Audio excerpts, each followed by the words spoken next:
que tampoco ni se llega a plantear que una persona sea bisexual, es decir, la bifobia.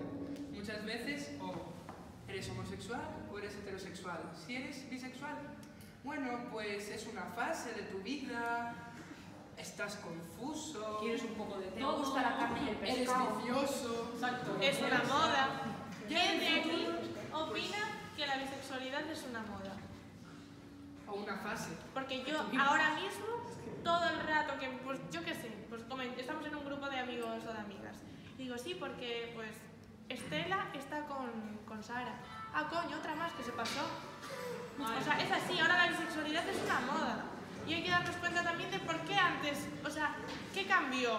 ¿La forma de pensar o la forma de ver?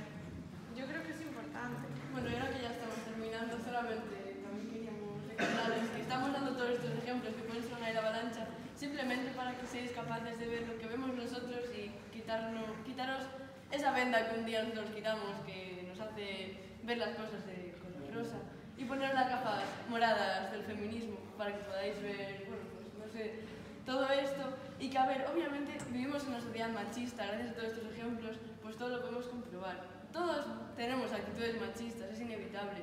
Pero Nosotros los tenemos, nosotros también los tenemos. No os penséis que Pero somos poco a poco, flores. gracias al feminismo, a la desconstrucción, nos podemos ir ayudando a nosotros mismos, porque hay gente que se piensa que el feminismo es salir simplemente a la calle a gritar y solo activismo, Como una que pancarta también que ponga, soy feminista. es importante, pero es que realmente ni siquiera es necesario, a ver, es muy necesario, pero es que el feminismo puede ser simplemente para vosotros mismos ayudaros mucho en vuestra vida.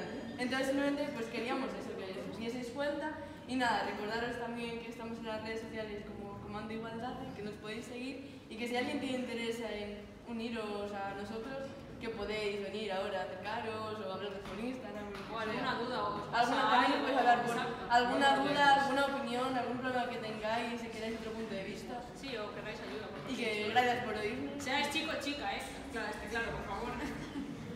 Y